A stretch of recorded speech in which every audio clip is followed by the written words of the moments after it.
estrutura do organismo humano. Sempre a gente tem que estudar a anatomia antes da fisiologia. Não pode mudar essa ordem. Primeiro anatomia, depois fisiologia. Primeiro a gente aprende a estrutura para depois poder entender a função. Então, na fisiologia, a gente estuda a função, estuda o funcionamento. Na fisiologia, o funcionamento de organismos vivos.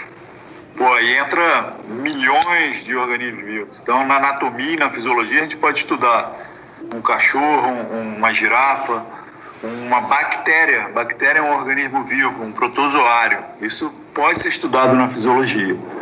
Só que aqui, né, na nossa disciplina, a gente vai estudar especificamente o corpo humano. Então, é fisiologia humana. O que é fisiologia humana? É a ciência que estuda o funcionamento do organismo humano. Então, vou escrever aqui, ó. É a ciência, tudo que eu achar mais importante eu vou estar escrevendo aqui e falando ao mesmo tempo, tá? Eu acho que facilita bastante. E a partir do momento que vocês anotam e depois passam a limpo, vocês memorizam isso também. Tá? Isso é facilmente explicado pela neurociência. Quando a gente anota, quanto mais vezes a gente escreve uma coisa, mais a gente memoriza. Então, fisiologia humana é a ciência que estuda o funcionamento do organismo humano. Só tem um detalhe muito importante. Na fisiologia humana, a gente estuda esse organismo humano saudável. Não é doente. É um indivíduo saudável. O indivíduo doente, a gente estuda em fisiopatologia. A gente só pode fazer patologia depois que tiver feito fisiologia humana. Porque a base é a fisiologia humana. Se tu fez fisiologia humana, quando fizer a fisiopatologia, vai tirar de letra. Tem que tomar cuidado com isso, porque o sistema da Estácio hoje em dia permite que as pessoas se inscrevam em disciplinas sem estar preparado para aquela disciplina. Então, o indivíduo, funcionamento do organismo humano doente, a gente estuda em fisiopatologia, é completamente diferente. Mas a base é a fisiologia humana. A fisiopatologia, que na Estácio eu acho que tem outro nome, tá? Patologia, algo assim, é uma subdivisão da fisiologia humana. Assim como, né, além de estar saudável, esse indivíduo está em repouso. Ele não está em movimento. O funcionamento do organismo humano em movimento, a gente estuda em fisiologia do exercício, que é outra subdivisão da fisiologia humana e que vem depois. Tu não pode fazer fisiologia do exercício antes da fisiologia humana, nem ao mesmo tempo. Então, se alguém fez isso, ainda está em tempo de ajeitar, né? Cancelar a inscrição numa disciplina e pegar outra. A fisiologia humana é a base, tem que fazer logo. Já passou em anatomia? Fazer fisiologia, tá? E vai ser base também para todas as outras disciplinas de vocês, tá? Tamanha a importância dela. A gente tem outra subdivisão também da fisiologia, que é o indivíduo doente fazendo exercício. E hoje em dia, cada vez mais a gente sabe que quem tem diabetes tem que fazer exercício, quem tem hipertensão tem que fazer exercício, quem é cardiopata tem que fazer exercício e assim por diante, né? Todas as doenças praticamente precisam do exercício, né? O Alzheimer, o Parkinson. E aí isso aí a gente estuda noutra disciplina, que é chamada de fisiologia do exercício clínico, que é o quê? O funcionamento do organismo humano doente durante o exercício. Pessoal, olha o áudio aí, tem alguém com o áudio ligado? Deixa eu ver aqui quem é. Já fechou, ótimo. Bom, feito isso, entendendo aqui o que é fisiologia humana, o que a gente vai estar estudando, né? Oi, Carla. Oi, professor, bom dia. Bom dia. Ai, tá com eco. Eu não entendi bem. A fisiologia humana estuda o organismo saudável em repouso, é isso?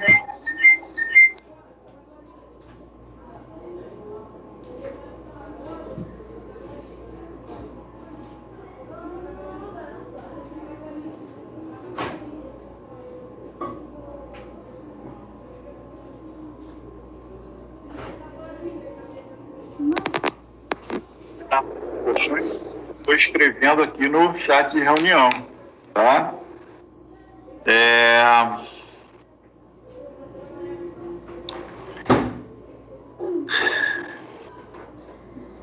Juliano, poder pode, porque o sistema tá permitindo. Agora, não é o mais adequado, tá? Por isso que eu falei. O certo é fazer fisiologia humana antes e essas outras disciplinas que dependem da fisiologia humana depois, tá? Isso é o correto, o ideal. Bom, então já entendemos aqui o que a gente vai estudar, né, em fisiologia humana, objeto de estudo. Isso é muito importante, porque senão, durante as aulas, o que acontece? Começam a ter muitas perguntas. Mas quando o camarada tá doente, tá com não sei o quê. Cara, isso aí tu vai aprender em patologia. Isso não é assunto para fisiologia humana. A gente tem que tomar muito cuidado com isso, tá? Senão a gente desvia o foco da aula. E fisiologia dá pano para muita discussão. É claro que não tem como a gente falar de insulina, a gente vai ter uma aula de insulina, e não falar nem de forma breve sobre diabetes, né? Não tem como. Mas o foco aqui é o indivíduo saudável, tá? Em repouso, já que vocês vão ter essas disciplinas. Patologia, quase todos os cursos têm. Fisiologia do exercício já é mais quem tem a educação física e a fisioterapia. Então, vou passar aqui para o próximo slide, tá? A gente está fazendo aqui uma breve introdução ao estudo da fisiologia humana. Esse seria o primeira unidade, né? Mas logo depois, o que a gente vai ter? A gente vai estudar sistema nervoso. Então, vou colocar aqui, vou listar para vocês o plano de ensino, né? O conteúdo da disciplina. Depois, sistema hormonal. Depois, sistema cardiovascular. Depois, sistema respiratório. Depois, sistema digestório. E, finalmente, sistema urinário. Olha só quanta coisa a gente vai ver aqui em apenas um semestre. O ideal seria ter um semestre inteiro só para sistema nervoso, semestre inteiro só para sistema hormonal e assim por diante. Nós vamos estudar aqui seis sistemas orgânicos em apenas um semestre. Então é muito conteúdo, cara, não dá para bobear. Volto a falar, não pode faltar nenhuma aula, não pode perder nenhuma aula, tem que anotar tudo. Nós temos aqui um período, né? A aula vai de 7h50 a 9h40. Antigamente eram 4 tempos, agora vai até 10h30, né? De 7h50 a 10h30. A gente perdeu um tempo de aula, eram 4 presenciais, agora são 3 e o outro é virtual. Então a gente tem que se preparar para isso, tá? Vamos seguindo, já coloquei ali então conteúdo da disciplina, tá? Bom, vamos lembrar algumas coisas, né? Lá em biologia, anatomia, com certeza o professor já falou que o corpo humano ele é feito de células, né? E são muitas células. Nós temos, o ser humano tem aproximadamente 100 trilhões de células. Então é muita célula, né? E certamente o professor falou também que a célula é a unidade básica funcional do corpo humano, né? A unidade básica da vida. Por que ele falou isso? Porque a célula tem vida. Ela nasce, ela se desenvolve e ela morre, né? Algumas têm um tempo de vida pequeno, outras têm um tempo de vida maior, mas elas têm vida. As células precisam receber nutrientes, elas precisam de energia para estarem funcionando bem. Se o indivíduo é saudável, né, se ele tem saúde, isso significa dizer que todas as células estão funcionando bem ao mesmo tempo. A gente não está falando de 3 células, de 10 células, a gente está falando de 100 trilhões de células funcionando bem, de forma integrada, todas ao mesmo tempo. Mas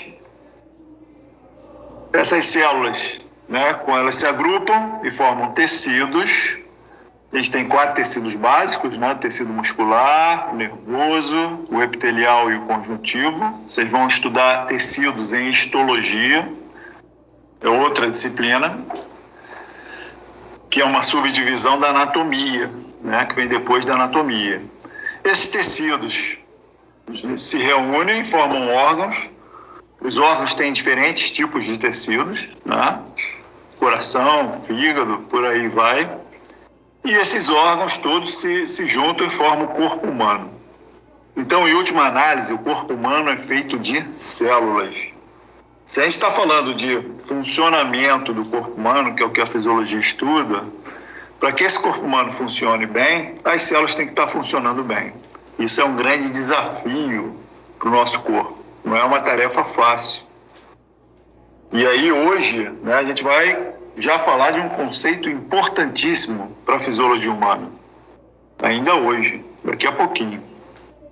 Bom, como é que a gente vai estudar a fisiologia humana sabendo que esse corpo humano depende de todas essas células juntas, né? Bom, didaticamente, os fisiologistas criaram um itemzinho ali entre órgãos e os seres humanos, que são o quê? Os sistemas orgânicos. Então, os fisiologistas dividiram o corpo humano em 10 sistemas.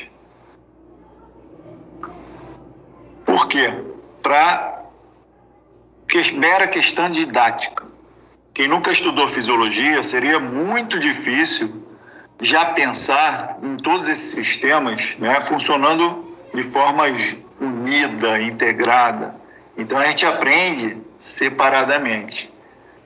Mas não podemos nunca nos esquecer que o ser humano é uma coisa só, é indivisível. Então todos os sistemas orgânicos atuam de forma integrada. Todos os órgãos, todos os tecidos, todas as células, para manter esse corpo humano funcionando bem. Observa também que da lista que eu coloquei ali de sistemas orgânicos que a gente vai estudar agora, que está em amarelo, são 6, só ficam faltando, né? Sistema reprodutivo, músculo esquelético se aprende em fisiologia do exercício, tegumentar, que é a pele, né? E o sistema imunológico, que tem uma disciplina própria na imunologia. Dos 10 sistemas, a gente vai estudar aqui 6. É muita coisa. Então, perdeu 15 minutos de aula, perdeu muita coisa. Não pode perder aula, tá? Fiquem atentos. Ah, mas as aulas estarão gravadas. Sim, mas não é a mesma coisa, né? Senão a gente pegaria lá o YouTube e ficaria assistindo o vídeo o dia inteiro. Mas não é assim que funciona, né? mas estarão gravadas. E esses slides vão estar salvos para vocês, se quiserem. Mas o mais importante são as anotações. Os cadernos de você vai ficar até o final do curso, né? Bom, então na fisiologia humana a gente estuda os sistemas de forma inicialmente separados, depois vai associando, né? A gente pode estudar sistema nervoso e sistema hormonal ao mesmo tempo, que é o sistema neuro-hormonal, o neuroendócrino, né? Não tem problema.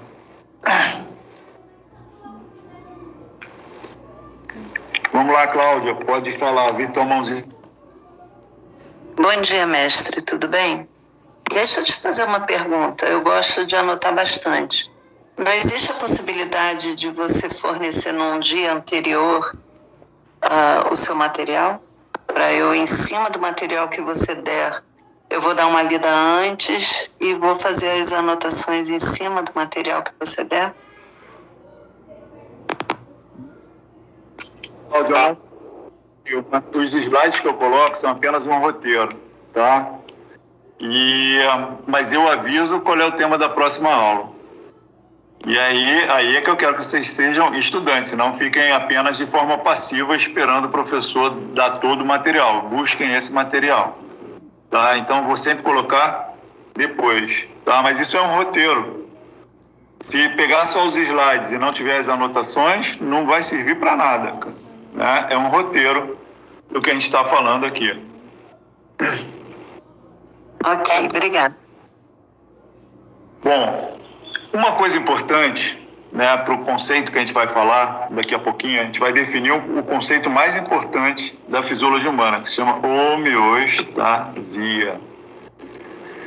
É a questão da água. Por que é tão importante a água para o funcionamento do organismo humano?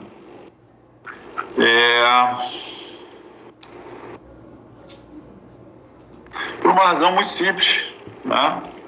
O nosso corpo, ele é feito basicamente de água, né? A maior parte do nosso corpo é água. Mais da metade do nosso corpo é água. Mais de 60%. Né? Isso depende de pessoa para pessoa, do estado de hidratação, do tamanho dela, etc, etc. Mas é mais de 60%, com certeza. E essa água do nosso corpo, que a gente chama de água corporal total, ela está localizada em dois compartimentos, ou dentro da célula ou fora da célula. Quando está dentro da célula, a gente chama de líquido intracelular. Quando está fora da célula, de líquido extracelular. Acho que fica bem fácil, né, de entender dessa forma. O Guyton, né, ele usa outra palavra, ele não vai chamar de líquido, ele chama de fluido. Mas é a mesma coisa, né? Fluido intracelular e fluido extracelular. Antigamente, isso gera um confundimento até hoje, os autores usavam como sinônimo de líquido extracelular a palavra meio interno. Ou aí, meio interno, eu acho que fica bem mais difícil de entender o significado disso. Tá? É o líquido que está fora das células. Bom, se perguntarem para um leigo onde é que ele acha que tem mais água no nosso corpo, de cara ele vai pensar em sangue, né? Pô, de cara, vai pensar no sangue, cara. É o lugar que tem mais água no corpo humano. Mas só que o lugar que tem mais água no corpo humano é dentro da célula. Para vocês terem uma ideia, dentro da célula a gente tem 2/3 da água corporal total.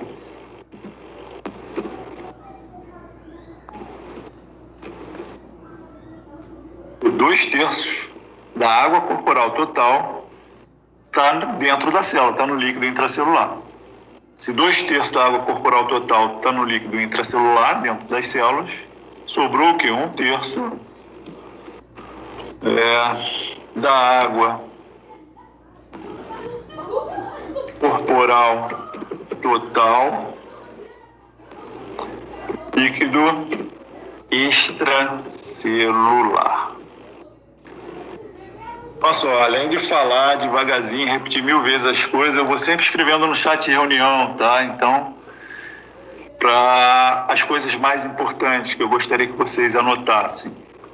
Bom, quando a gente pensa em homeostasia, que é algo que a gente ainda vai definir, esse líquido extracelular é mais importante do que o líquido intracelular, apesar de ter menos quantidade de água, tá?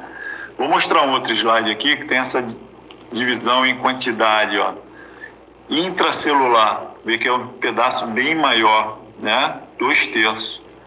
E o extracelular, menor. Vocês observam que o líquido extracelular é dividido em 2 compartimentos.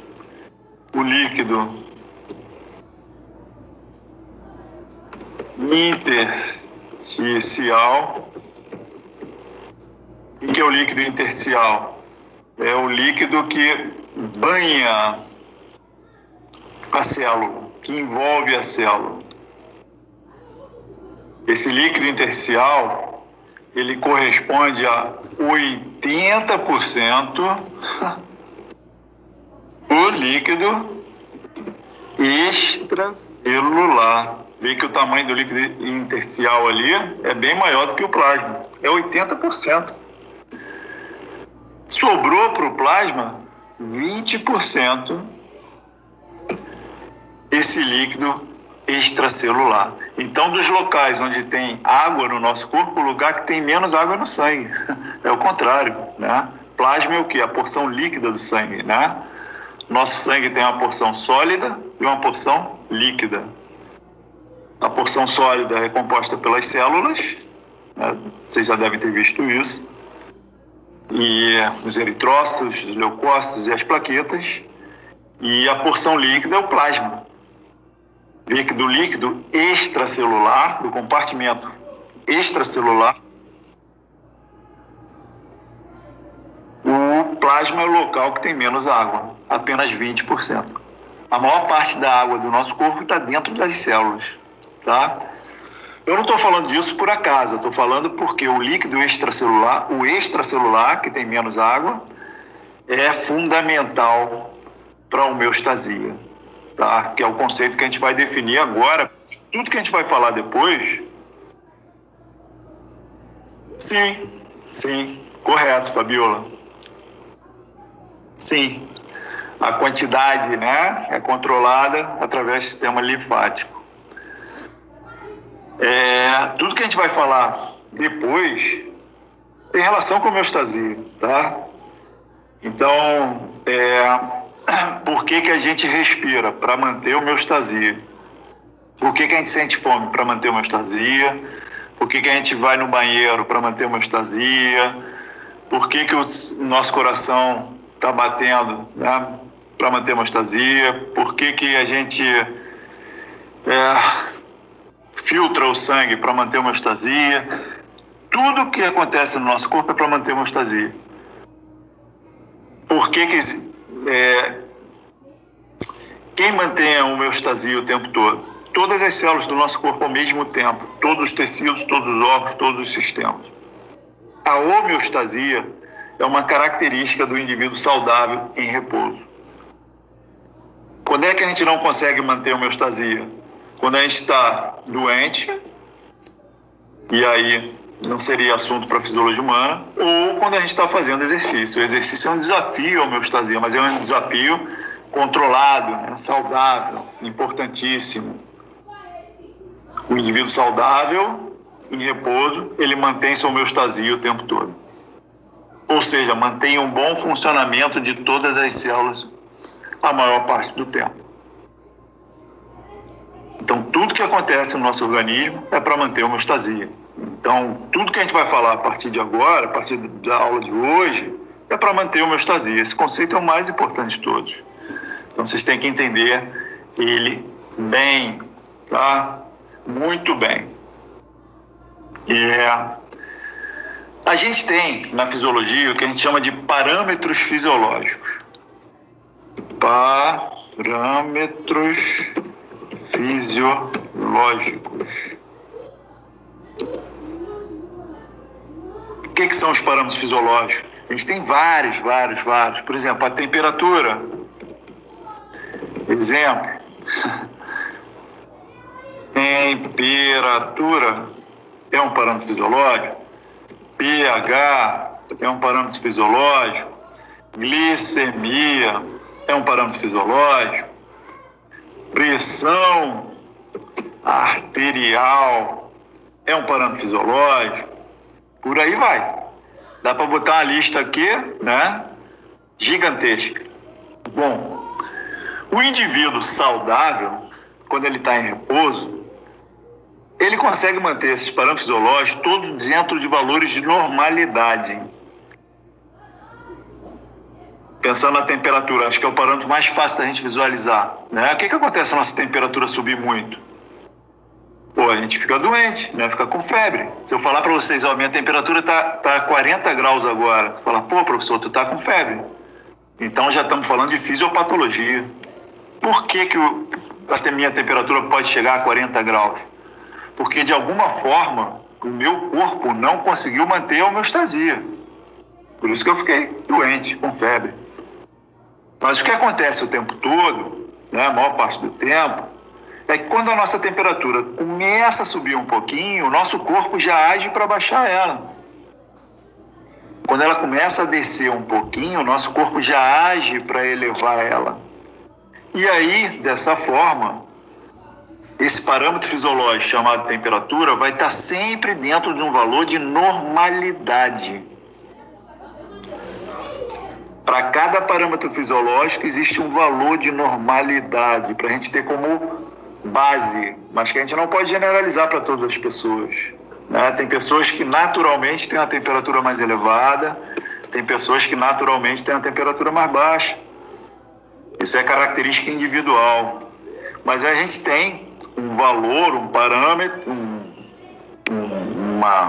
um valor de normalidade para cada parâmetro fisiológico.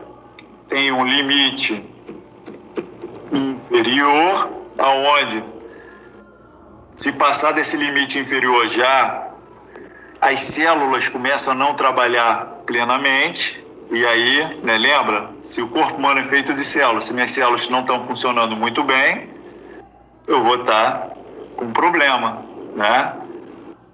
Elas têm que estar sempre funcionando plenamente. Para elas funcionarem plenamente, elas dependem de todos os parâmetros fisiológicos sendo mantidos aonde? Nos valores de normalidade, dentro de um limite inferior e de um limite superior. Todo parâmetro fisiológico sempre tem um limite inferior e um limite superior. Às vezes isso é muito largo, às vezes é muito estreito. Por exemplo, o pH do sangue varia 0,1 para baixo, 0,1 para cima. O pH normal seria 7,4, normal, né? O ideal, entre aspas. E aí ele varia de 7 para 7,3 é o limite inferior e 7,5 o limite superior. Nosso corpo consegue manter o pH sanguíneo o tempo todo, né? Dentro dessa faixa. A nossa temperatura também já tem uma faixa mais larga, de meio grau para baixo, meio grau para cima. Todo parâmetro fisiológico tem um padrão de normalidade, todos eles, tá? E a gente consegue manter esses parâmetros fisiológicos todos dentro dos seus valores de normalidade a maior parte do tempo. Ou seja, a gente consegue manter a homeostasia, consegue manter o indivíduo saudável funcionando bem. Quando a gente está doente é porque não está mantendo a homeostasia. E quando a gente começa a fazer um exercício, a gente altera todos esses parâmetros fisiológicos assim no estalar de dedos ao mesmo tempo. Mas aí é algo que não é um problema, né? Pelo contrário. A gente sabe que indivíduos que fazem exercício físico, que não usam drogas, que dormem bem, que se alimentam bem, ficam menos doentes. Por que ficam menos doentes? Porque esse mecanismo homeostático é muito mais eficiente. Por outro lado, indivíduos que não fazem exercício, sedentários, né? Hoje em dia o sedentarismo já é considerado uma doença, né? A quarta maior causa de morte do mundo, cara. É gravíssimo. Que usa drogas, que não dorme bem. Esse cara não consegue manter muito bem a homeostasia, ele vive doente, né? Então, só, esse conceito é muito importante para a gente. E falar disso tudo, eu já vou aqui, então, colocar por escrito o conceito de homeostasia, tá? Vou escrever e vou falar. Homeostasia é a manutenção de todos os parâmetros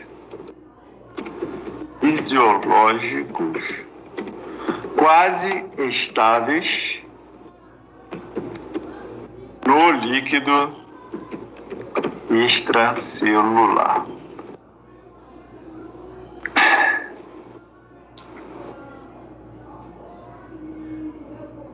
Então, só são todos os parâmetros fisiológicos são quase estáveis, porque eles nunca estão estáveis.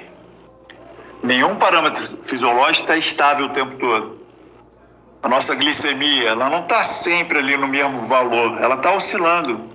Ela sobe um pouquinho, ela baixa um pouquinho, e o nosso corpo vai ajustando isso. Nossa pressão arterial, idem, ela nunca está estável. Às vezes o instrumento que a gente usa para medir não tem muita precisão, então parece que a coisa está estável, está ali. Não, é teu instrumento que não tem precisão, tá? Se tu pegar um termômetro e colocar debaixo do braço, vai parecer que a temperatura não está mudando, mas está ali, está subindo, está descendo, está subindo, está descendo. Só que no termômetro da gente não tem essa precisão para captar essas alterações. O nosso corpo está sempre ajustando o parâmetro fisiológico para que ele fique dentro do seu padrão de normalidade, dentro do limite inferior e superior. Mas aí é muito importante também lembrar que é no líquido extracelular.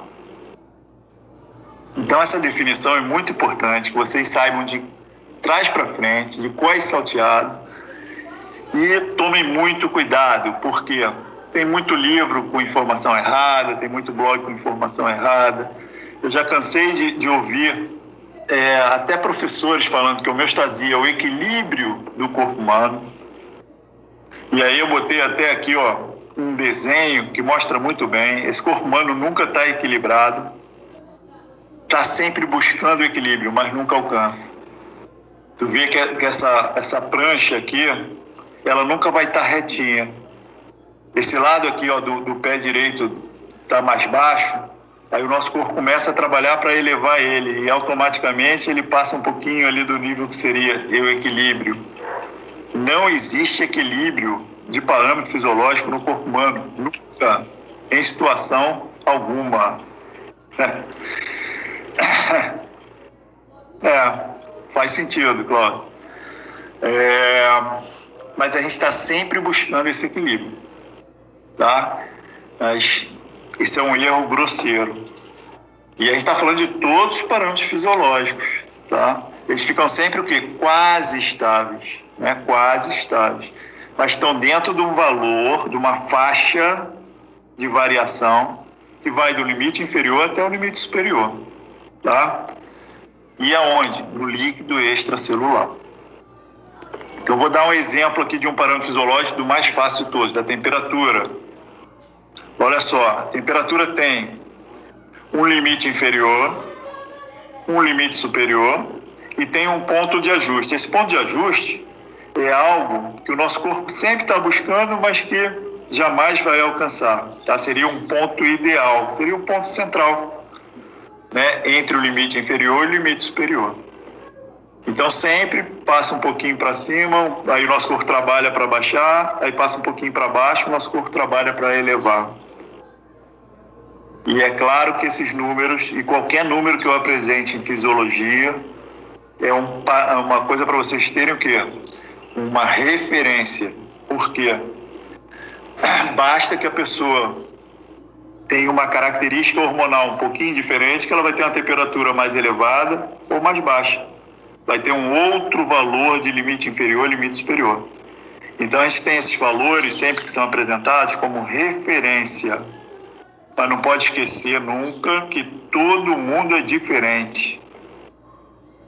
Não existe uma pessoa igual a outra. Todos os seres humanos são diferentes. Ninguém é igual a ninguém. Então, a gente tem um valor de referência para ter como base, Mas sempre o que a gente tem que fazer? Uma avaliação clínica. Por isso que tem uma frase que fala assim, a clínica é soberana. É o mais importante. É o que a gente observa na nossa prática clínica e que muita gente está esquecendo, né? Principalmente na atualidade, né? Tem muita gente falando de ciência, mas não sabe nem o que é ciência, falando um monte de besteira e esquecendo de valores que são muito mais importantes. Com o tempo a gente vai discutindo sobre isso, tá ok? Então todos os parâmetros fisiológicos têm sempre um limite inferior, um limite superior e ficam oscilando, buscando esse ponto ideal, que seria o ponto central. Mas nunca consegue. Por isso que eles estão sempre o quê? Quase estáveis. Não existe estabilidade no corpo humano. Nunca. Isso no indivíduo saudável. Tá? É característica de saúde esses parâmetros estarem se alterando. Por quê? Porque está sempre se ajustando ao que está acontecendo fora do nosso corpo e dentro do nosso corpo. Quanto mais rápido se ajusta, mais eficiente é esse mecanismo. Né? Então está sempre se ajustando o tempo todo. Vê que esse conceito, né, desses slides que eu estou colocando aqui agora são os mais importantes, gente, porque a gente vai ver depois. Aí existem 3 mecanismos de controle homeostático. Só que tem um. Muita gente, ao invés de usar o termo retroalimentação, usa o termo feedback. É a mesma coisa, só que feedback é em inglês. A nossa prova vai ser em português e vocês estão estudando numa universidade do Brasil. Então a gente usa a língua portuguesa aqui. Portuguesa culta, né? Então tem que tomar muito cuidado com isso. Por isso que eu faço questão, nós vamos ter várias palavras difíceis, novas. E a gente não pode escrever errado, né? Tem que ter esse cuidado. Por isso que eu vou escrevendo sempre aqui do lado. Mas brasileiro adora usar a palavra em inglês, né? Até hoje. Usa muitas palavras em inglês. Bom, como é que a gente controla a homeostasia? Quais são os mecanismos? São 3. Só que tem um, que é a retroalimentação negativa, que funciona 99% das vezes. Então, é disparado o mais importante mecanismo. Os outros 2 acontecem em situações de exceção muito específicas, extremamente específicas, tá? Só em exceções, mas é importante que a gente coloque aqui, tá? O que acontece na retroalimentação negativa? Quando um parâmetro está muito elevado, nosso corpo trabalha para baixar. Quando ele está muito baixo, nosso corpo trabalha para elevar. É isso.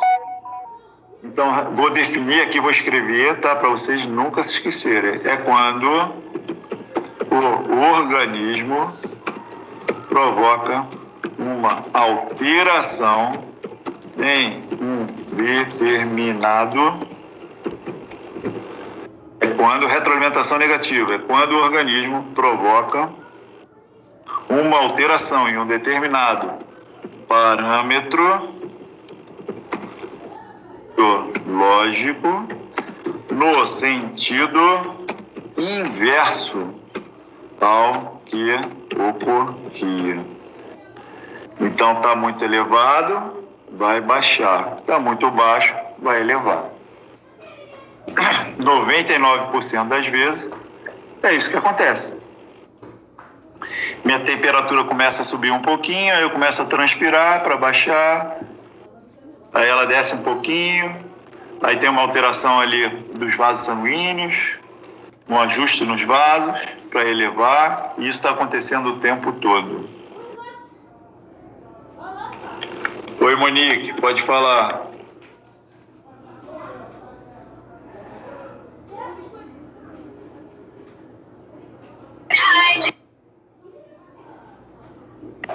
Oi, professor, desculpa, foi sem querer.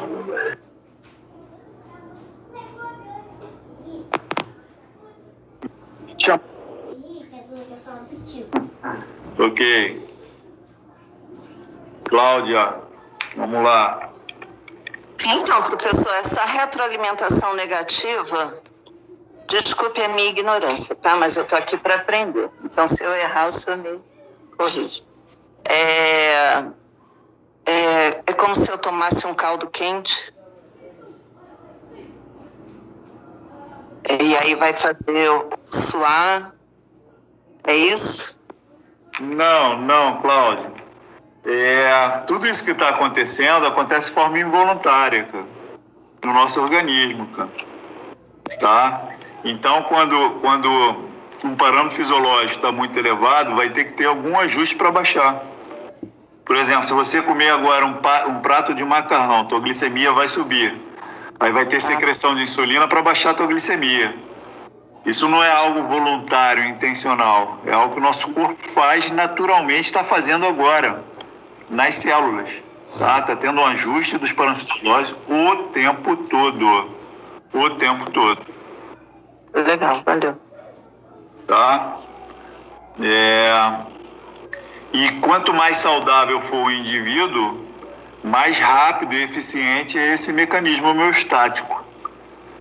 Ele consegue ajustar de forma mais fácil, mais rápida. Então, tipo, fazer cocô, você acabou de se alimentar, é natural você ir ao banheiro.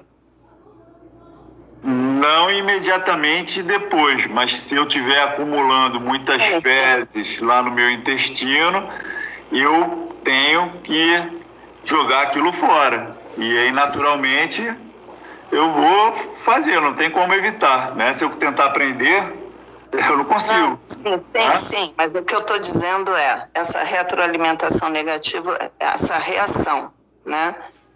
Você se alimentou, a bola da vez sai, né? Que está lá, é uma coisa natural, né? Mas pensa é natural e involuntário, e a gente não toma ciência, é inconsciente, isso está acontecendo o tempo todo. Agora, não se esqueçam, né? Por isso que eu falei daquela história de que o corpo humano é feito de células, né? Tudo isso acontece para o bom funcionamento das células. Tá? Então, as células dependem que o líquido extracelular tenha seus parâmetros fisiológicos mantidos dentro de valores de normalidade o tempo todo. Se as células estão funcionando bem, automaticamente o corpo humano está funcionando bem, tá? Agora, cuidado quando a gente fala muito em equilíbrio, porque no corpo humano jamais existe esse equilíbrio. Podemos até falar que o nosso corpo busca esse equilíbrio o tempo todo, mas isso jamais irá acontecer. O normal no nosso corpo, o saudável, é um completo desequilíbrio. Tá? Essa palavra é muito perigosa se ela for mal utilizada.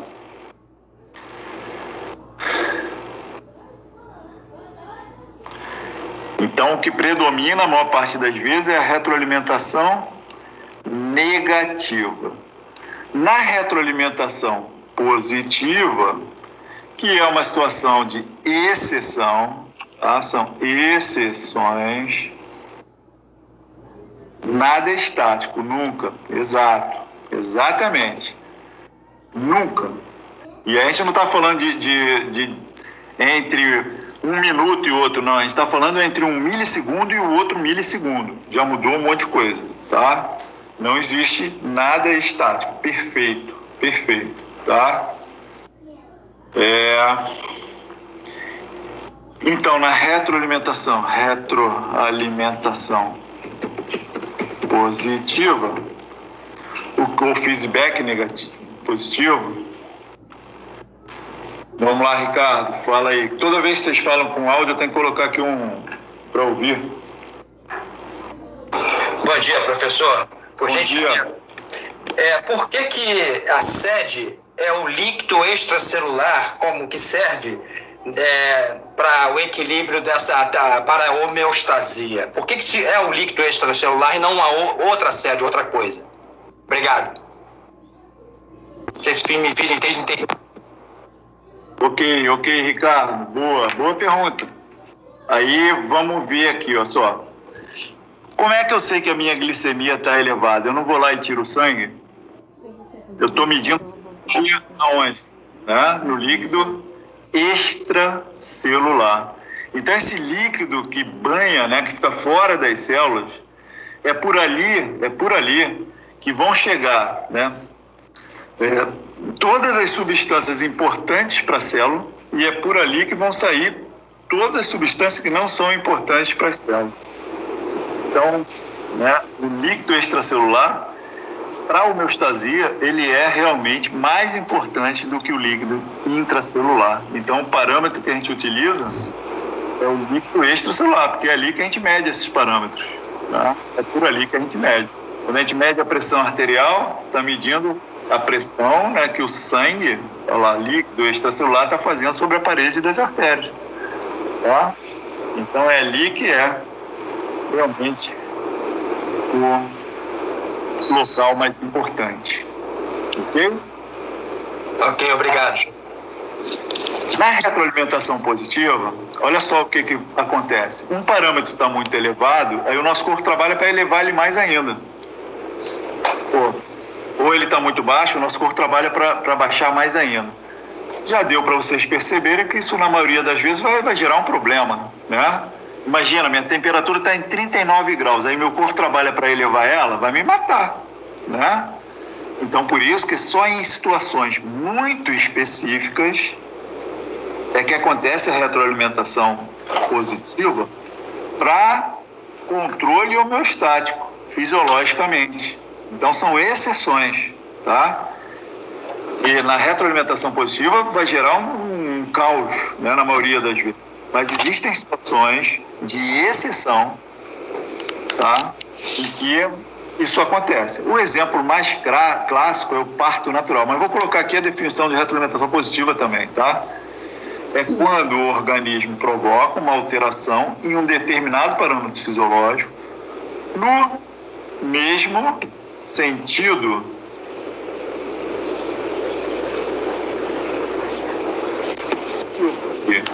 Então, tá baixo, vai baixar mais ainda. Tá alto, vai elevar mais ainda. Mas eu vou dar um exemplo aqui de uma situação fisiológica. É o parto natural. O exemplo tem tudo quanto é livro. Alguém está com o áudio aberto aí, pessoal. Parto natural. O que acontece?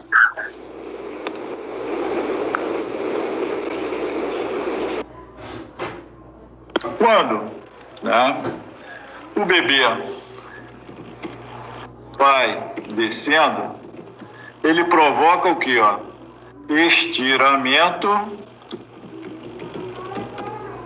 colo uterino. Esse estiramento do colo uterino faz com que tenha a secreção de um hormônio chamado ocitocina. E a ocitocina provoca o que? A contração uterina. Aí a contração uterina faz com que o bebê desça mais, né? E isso faz com que tenha um maior estiramento do colo uterino, mais secreção de ocitocina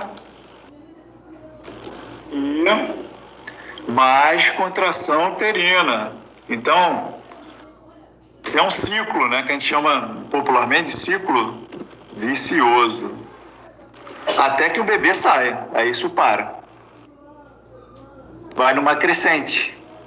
É uma retroalimentação positiva fisiológica, né, natural. Olha que é uma situação de muita exceção, né? Só funciona para as mulheres. Ah, só tem esse exemplo? Não, vou dar um outro exemplo onde funciona para todo mundo. Está acontecendo a gente agora, nesse momento. A despolarização da célula. O que acontece na despolarização da célula? Marcelo, está com o áudio ligado. Fechou já, valeu. Na despolarização da célula, tem a entrada de sódio. Essa entrada de sódio é por retroalimentação positiva. A cada íon sódio que entra, entram mais e mais e mais e mais. E aí, em 1 milissegundo, entram 20 mil íons sódios. Olha só. é um outro exemplo de retroalimentação positiva. Viram que são situações muito específicas, né? Porque, na maior parte das vezes, a retroalimentação positiva não vai ser fisiológica, não vai ser para controlar a homeostasia. Pelo contrário, ela vai gerar um desequilíbrio, né? Um desequilíbrio cada vez maior. Uma outra situação de exceção, e que alguns fisiologistas nem consideram como mecanismo de controle hemostático, mas eu considero, é o controle circadiano.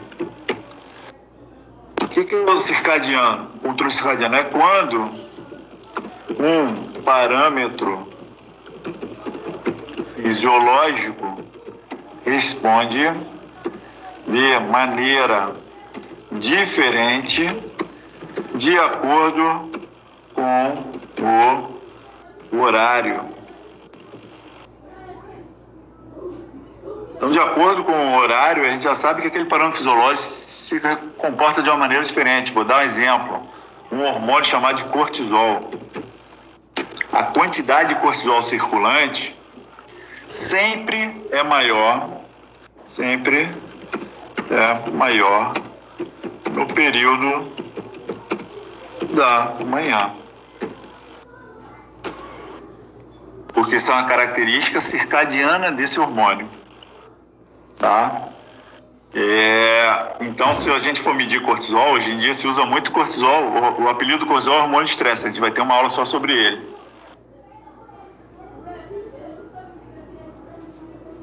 Mas se mede muito cortisol para saber se o indivíduo está estressado, se ele está fazendo exercício demais, está entrando em overtraining.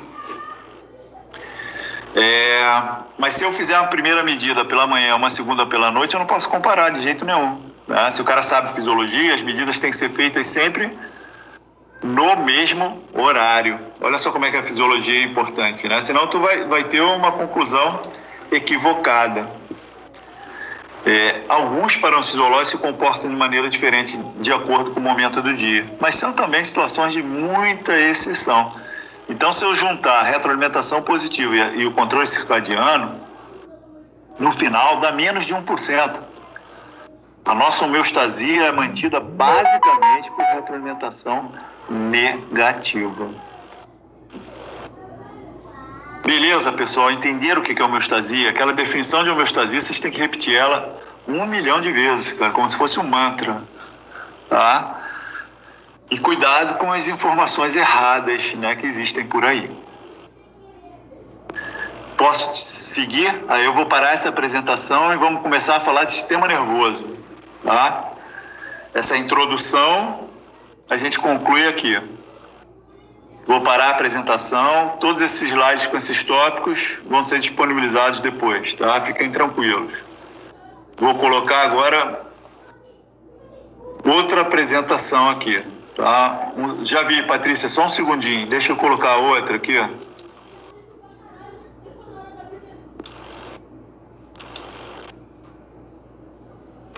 Só um segundo. E para eu ouvir vocês, eu tenho que colocar um fonezinho aqui, senão não ouço legal.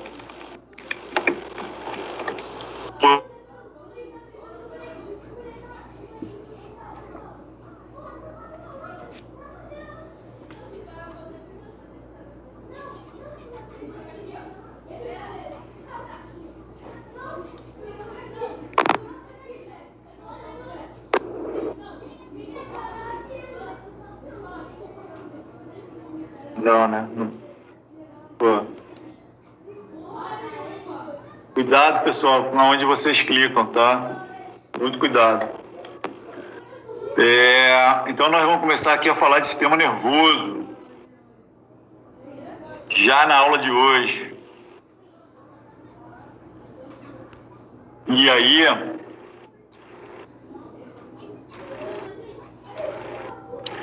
tem uma coisa que é muito importante que a gente fale antes sobre o sistema nervoso. Patrícia, quer falar? Levantou a mão novamente. Bom dia, professor. Quero sim. Oi, pode falar. É porque o senhor estava explicando e eu estava anotando e eu fiquei meio perdida na minha anotação.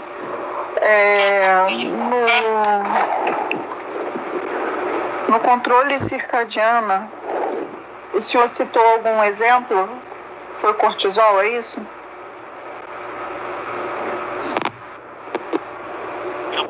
Circadiano, tá?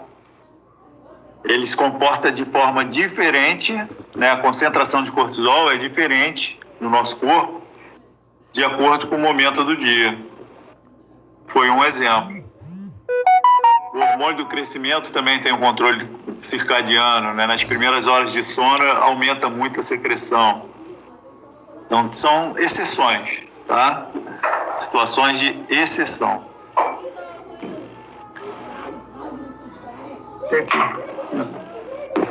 Ok, obrigada.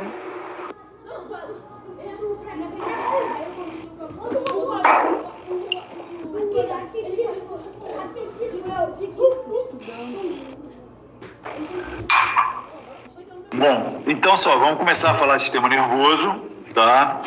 E aí, antes de começar especificamente do sistema nervoso, tem uma coisa muito importante para falar para vocês. É que tanto o sistema nervoso quanto o sistema hormonal, por que eles são os primeiros a serem estudados, né? Vem logo na frente, não fica para o final, tem que ser os primeiros, sempre.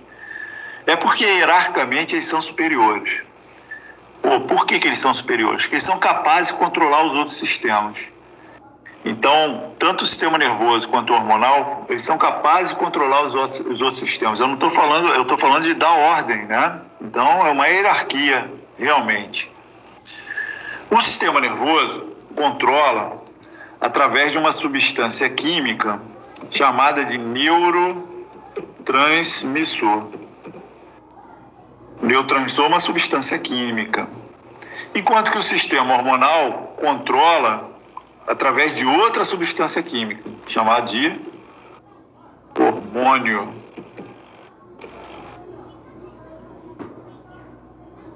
Ambos, né, o neurotransmissor e o hormônio, são substâncias químicas, mas são diferentes. O neurotransmissor está relacionado ao sistema nervoso e o hormônio ao sistema hormonal. Quem sintetiza neurotransmissor é o neurônio.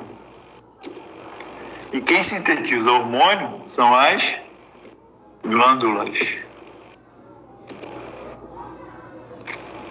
Então existe uma diferença aí importante, né? Mas ambos, né, tanto o neurotransmissor quanto o hormônio, são substâncias químicas.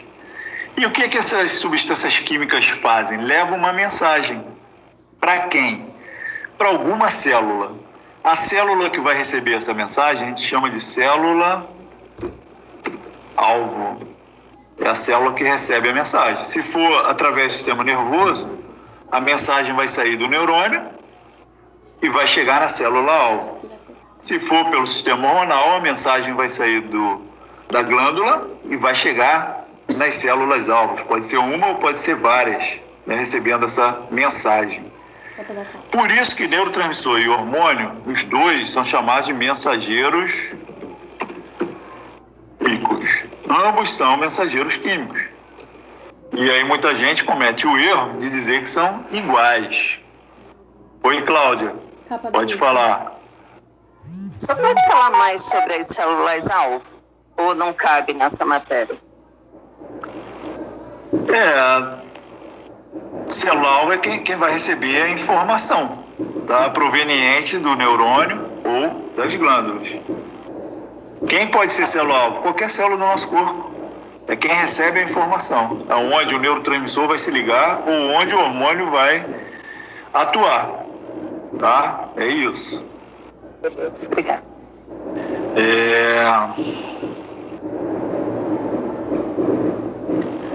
Bom, existem duas diferenças fisiológicas que são muito importantes, aí é fisiológico, né, entre a atuação de um neurotransmissor e de um hormônio. E é importante a gente destacar aqui agora, antes de começar a falar de sistema nervoso especificamente. O neurotransmissor chega muito rápido na célula alvo. Então o neurotransmissor chega muito rápido na célula alvo. Ele é mais rápido do que o hormônio. Então sempre que a gente pensar num controle realizado pelo sistema nervoso, a gente sabe que isso vai acontecer de forma muito rápida. O que é muito rápido? É mais rápido que estalar o dedo. Tá? A gente conta em milissegundos. Menos de um segundo. A chegada do neurotransmissor na célula alvo é extremamente rápida. O hormônio demora um pouquinho mais. Isso é uma diferença funcional. Mas tem uma segunda diferença funcional.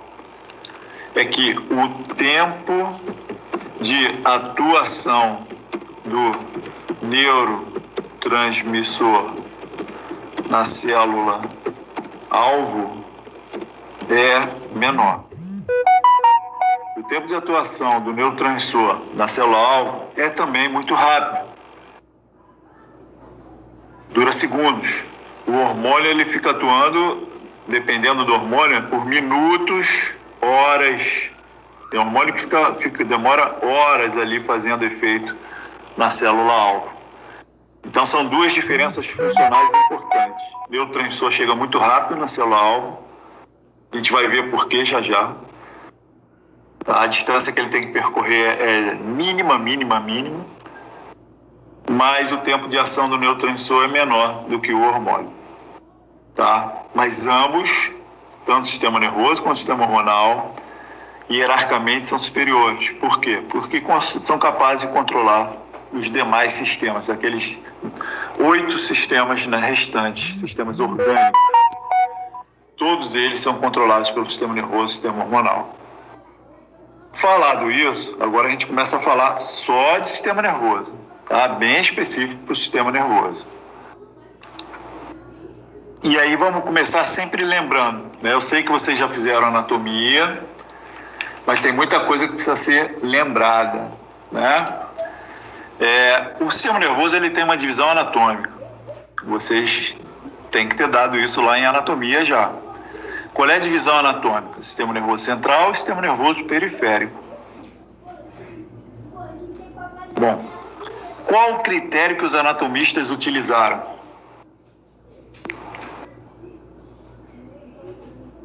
O critério foi o seguinte: tudo que está dentro de uma caixa óssea, das caixas ósseas, é central. Tudo que está fora é periférico.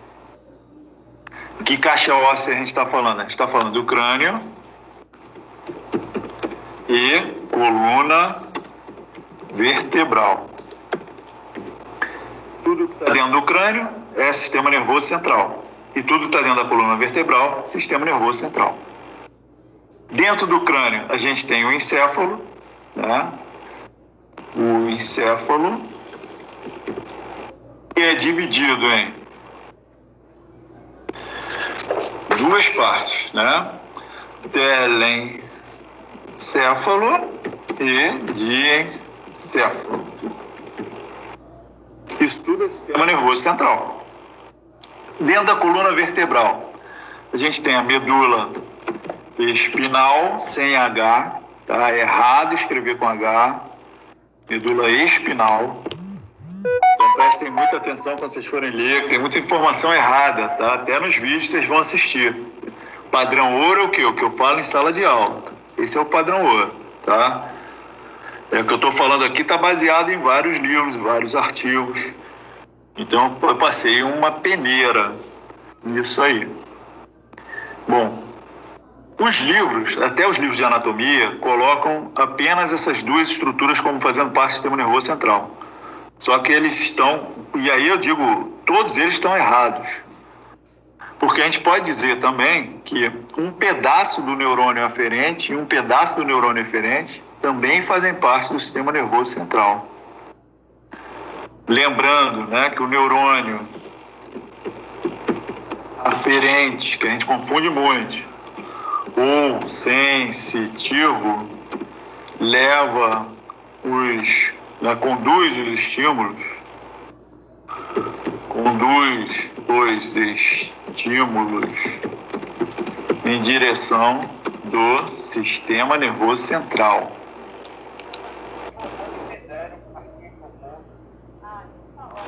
Enquanto que o neurônio eferente ou motor conduz os estímulos a partir do sistema nervoso central.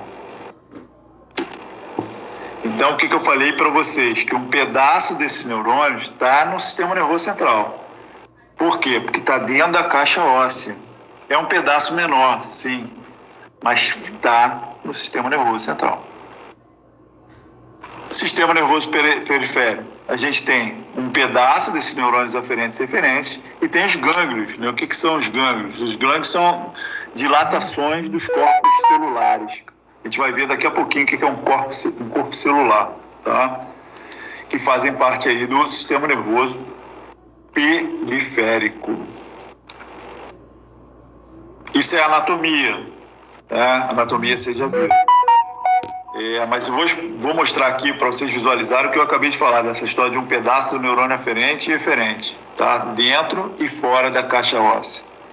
Olha esse desenho aqui, ó, no slide 4. A gente está vendo em azul ali, ó, partindo da coxa do indivíduo, um neurônio aferente, conduzindo a informação, olha a setinha, em direção da medula, do sistema nervoso central. Observa que esse neurônio aferente, ele está fora ali da caixa óssea, fora da coluna, mas chega um ponto que ele vai entrar na medula, não é? A medula não está dentro da coluna vertebral? Olha só até onde ele vai. Então tem um pedaço dele, que é o pedaço menor, está dentro da caixa óssea. E o pedaço maior desse neurônio está fora da caixa óssea. É o azulzinho ali. Ele faz uma sinapse com um neurônio vermelho, que é o eferente, está escrito ali, neurônio motor. Tu vê que um pedaço desse neurôniozinho motor, vermelho, está dentro da caixa óssea. Então é sistema nervoso central. E o outro pedaço está fora da caixa óssea. Portanto, é sistema nervoso periférico. Entenderam por quê, gente? É importante vocês entendam isso, porque os livros todos colocam eles sendo totalmente do sistema nervoso periférico. Está errado. Está errado. Pelo critério que eles mesmos criaram. Então, nessa figura aqui, ó, a gente tem um neurônio aferente e um neurônio eferente. O neurônio aferente está onde? Está em azul, partindo da coxa ali, ó. Então, partindo da coxa, tem um neurônio aferente ali. Está escrito neurônio sensorial. Um pedaço desse neurônio está fora da caixa óssea. O outro pedaço está dentro. O que está fora da caixa óssea é uma parte do sistema nervoso periférico. E o que está dentro da caixa óssea está no sistema nervoso central. O vermelhinho ali também, ó. Vermelhinho, neurônio motor que está escrito, é o eferente. Um pedaço está dentro da caixa óssea central. E o outro pedaço está fora da caixa óssea periférica. Então não pode esquecer o critério. Qual é o critério que foi criado pelos anatomistas?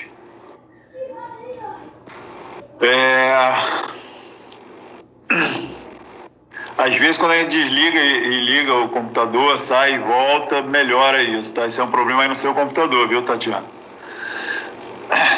O critério criado pelos anatomistas é o seguinte: tudo que está dentro da caixa óssea é sistema nervoso central. Tudo que está fora da caixa óssea é sistema nervoso periférico. Tá? Vocês não podem esquecer o critério. Sabendo o critério, vocês vão saber identificar o que é central, o que é periférico. Bom, mas isso é uma divisão anatômica, coisa que vocês já têm a obrigação de saber, que vocês já fizeram anatomia. Vamos agora para a fisiologia. Essa que é a nossa praia aqui, né? Mas para saber fisiologia, a gente tem que saber anatomia, né? Então, algumas coisas eu vou estar revisando aqui para vocês. Não tem problema, tá? É importante que vocês saibam. Funcionalmente, fisiologicamente, a gente divide o sistema nervoso em somático e visceral. Somático e visceral. O sistema nervoso somático. Sistema nervoso somático relaciona o ser humano com seu exterior.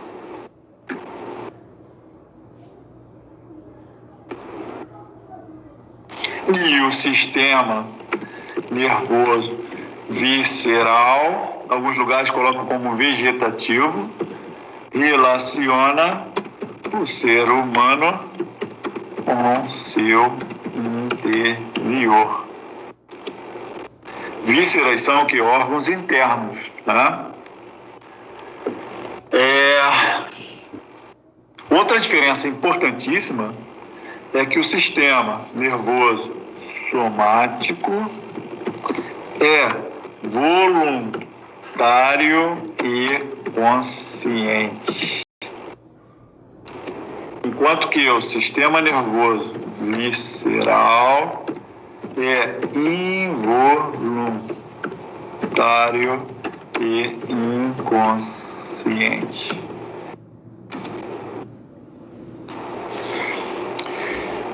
Qual seria a diferença, né? Vou dar um exemplo para vocês captarem bem, né? Vamos imaginar aqui, ó, eu quero secretar insulina agora. Eu consigo? Não, eu não tenho esse controle sobre a secreção da insulina, né? Então, a secreção da insulina é involuntária. Quando tem secreção da insulina, eu fico sabendo, eu sinto isso? Também não. Então, é inconsciente, tá? Essa é a diferença. Observem aí na figura que sempre tem 5 componentes, tá? Tem um receptor, que é quem capta os estímulos. Então, a gente tem receptores captando estímulo o tempo todo no nosso corpo, do lado de fora, do lado de dentro, sem parar. Estão captando estímulos e estão enviando pelo neurônio aferente, né? Pode ser um ou mais neurônios, por uma via aferente para o sistema nervoso central. Essa informação sobre o estímulo que foi captado. O sistema nervoso central vai analisar essa informação e, se precisar de uma resposta, a resposta vai via eferente para um efetor. Quem vai produzir a resposta é o efetor. Quem pode ser efetor? Pode ser os músculos e glândulas. São eles que fazem esse processo de produzir a resposta, são os efetores. Quando a gente fala músculos, a gente está falando do músculo liso, músculo estriado cardíaco e músculo estriado esquelético. Os 3 músculos produzem a resposta. Desses efetores aqui, o único que é voluntário, que a gente tem o controle, é o músculo estriado esquelético, né? A gente não tem controle sobre as glândulas, a gente não tem controle sobre o músculo liso e não tem controle sobre o músculo estriado cardíaco. A gente tem controle voluntário sobre o músculo estriado esquelético. Então, o efetor do sistema nervoso somático vai ser sempre o músculo estriado esquelético. Vou até escrever aqui, ó, o efetor do sistema nervoso somático será sempre o músculo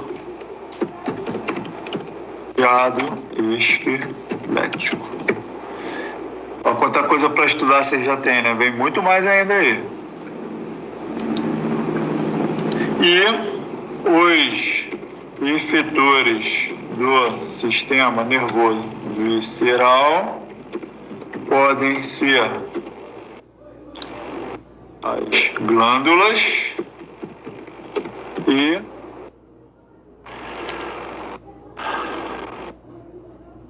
o músculo liso e o músculo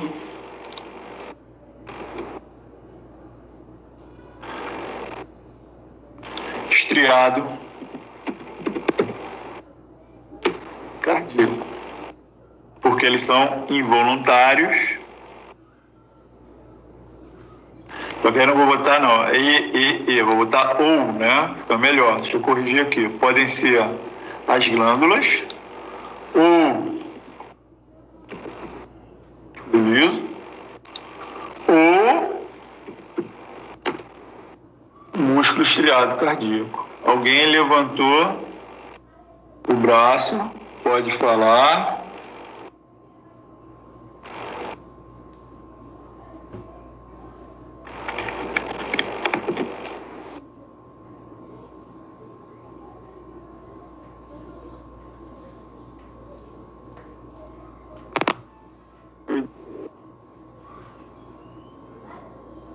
Eles esbarram no negócio e para a aula, tá? Então vamos continuar, vamos lá. O que a gente está falando? A divisão funcional do sistema nervoso. Isso é importante vocês saberem, tá? Mas agora, para saber a divisão funcional, vocês têm que saber a anatômica. Bom, então sempre teremos aqui um receptor captando estímulo, uma via aferente conduzindo para o sistema nervoso central, que analisa e, se precisar de uma resposta, envia essa resposta para uma via eferente para o efetor produzir essa resposta. O efetor do sistema nervoso somático só pode ser o músculo estriado esquelético, porque ele é voluntário e consciente. Os efetores do sistema nervoso visceral podem ser as glândulas, músculo liso ou músculo estriado cardíaco. A via eferente do sistema nervoso visceral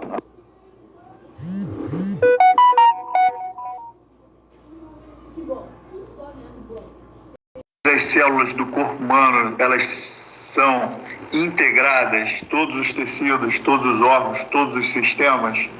Então, a resposta que você já deu, né, com exemplo, inclusive, é sim, tá? Nosso corpo, ele é todo integrado, por isso que a gente não pode nunca pensar nele de forma esquartejada, né? E hoje em dia tá muito comum a gente ouvir essas coisas assim, o cara fala assim, não, eu sou especialista em joelho. Eu fico pensando, caramba, esse joelho está onde? Não está no ser humano, cara? Ele não sofre interferência de tudo, né? Do pé, por exemplo. O pé pode estar causando a dor no joelho. Então está tudo realmente integrado, não há a menor dúvida, tá? Não há a menor dúvida disso. As divisões que existem são muito também de ordem didática, mas existe uma integração total em todos os sistemas, todas as células, né? 100 trilhões de células totalmente integradas para funcionarem da melhor forma possível. O mais fantástico disso tudo, por isso que estudar fisiologia é muito legal, né? Primeiro que tem um monte de coisa que a gente ainda não sabe, né? Mecanismos desconhecidos. E o segundo é que é quase uma coisa assim fantástica, né, cara? São 100 trilhões de células, né? A gente não está falando de 10 células. O corpo humano, né, ele funciona numa harmonia impressionante, cara, porque tudo está sendo regulado, cara. A gente tem receptor no nosso corpo espalhado em tudo quanto é lugar, medindo se a temperatura sobe, se a pressão sobe, se tem muita luminosidade, se tem pouca luminosidade, se está tendo muita pressão, se está estirando demais o músculo, estirando de menos. Tudo isso está sendo monitorado 24 horas por dia. 24 horas por dia. Por outro lado, já que está tudo integrado, né, olha só o que a Cláudia escreveu. Vocês já estão extrapolando muito bem, com exemplos muito bons, cara. Se está tudo integrado, né, às vezes o problema, né, do joelho pode estar sendo causado por outra coisa, cara. Vai ter uma compensação, né? Exatamente isso, cara. Se eu tenho uma disfunção no lugar, né? Se eu tenho uma respiração difícil, né? Como eu, cara, que eu tenho uma oclusãozinha aqui numa via aérea. E isso repercute aumentando minha pressão arterial e por aí vai, né? Ou seja, se a gente não conhecer bem a fisiologia humana, a gente não vai chegar a um diagnóstico, né, clínico bom, né? Professor, receptor é célula-alvo? Não, de maneira alguma. Célula-alvo é que recebe a mensagem, receptor capta os estímulos, tá? Os efetores vão atuar sobre as células-alvo, né, de alguma forma. Ou melhor, os efetores, nesse caso aí, nesse exemplo, serão as células-alvo. Vão estar recebendo informação de um neurônio motor. No caso aqui, célula-alvo vai ser o músculo, vai ser a glândula. Célula-alvo é que recebe a informação, tá? Receptor é o que capta o estímulo. Ok? A gente tem milhões de receptores no corpo inteiro, do lado de fora, do lado de dentro, monitorando tudo o tempo todo para ir ajustando, mantendo a homeostasia. Ok, pessoal? Vou passar para o 6º slide lá, tá? Bom, feita essa divisão do sistema nervoso, agora a gente começa a falar das células do sistema nervoso. Vamos apresentar elas. E aí nós temos 2 tipos de células no sistema nervoso, tá? Temos os neurônios e temos as neuróglias. As neuróglias são... Muita gente prefere usar o termo células da glia, células gliais. E para neurônio, muita gente usa o termo células nervosas ou fibras nervosas, né? Na fisiologia do exercício a gente usa muito fibra nervosa. Mas, a rigor, chamar de célula nervosa não está muito certo não, porque as neuróglias também são células do sistema nervoso, tá? Mas, né, na literatura se encontra esse termo. Então a gente tem 2 tipos de células. Primeiro nós vamos falar dos neurônios e depois vamos falar das neuróglias. A relação é de aproximadamente 1 neurônio a cada neuróglia. É a relação de 1 para 1, tá? Diferente do que está nos livros. Eu só, de novo, estou falando que os livros têm coisas erradas, né? Na maioria dos livros está dizendo que para cada neurônio a gente tem 10 neuróglias. Mas está errado. Fizeram uma pesquisa e contaram, e a relação deu quase de 1 para 1. Tá? Então, primeiro vamos falar dos neurônios, depois das neuróglias. Os neurônios podem ter 3 partes. Quais são essas partes? Dendritos, corpo celular ou soma e axônio. Tá? Eu vou falar de cada uma delas, assim, de forma bem breve, e vou escrever aqui alguns pontos que eu vou destacar. Eu vou destacar alguns pontos. Começando aqui pelos dendritos. Vê que eu estou escrevendo o máximo possível ali no cantinho, sempre, tá?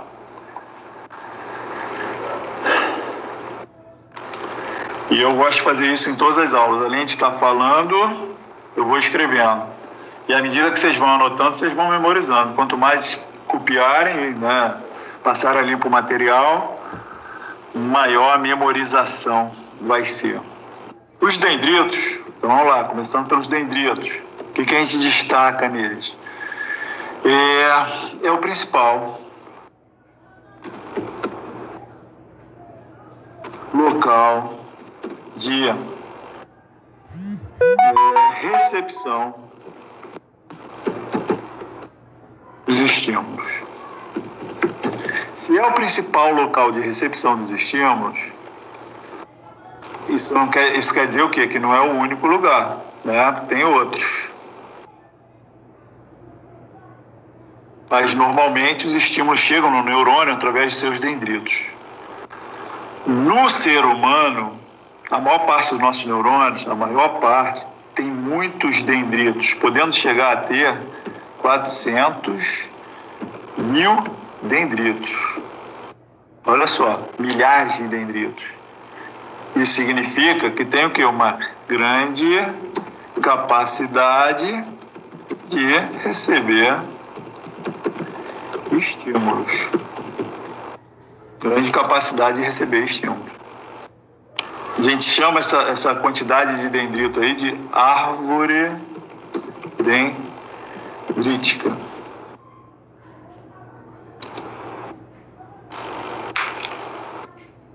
Vamos lá, Marcelo. Levantou a mão. Bom dia, professor. Essa quantidade de neurônios, uma pergunta como essa, quantidade de neurônios, isso que seria perguntado em prova?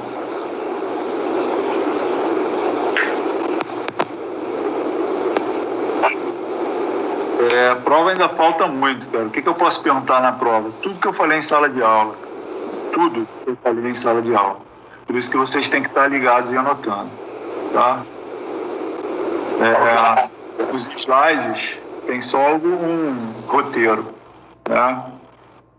Então tem que estar muito atento, participando de verdade da aula, né?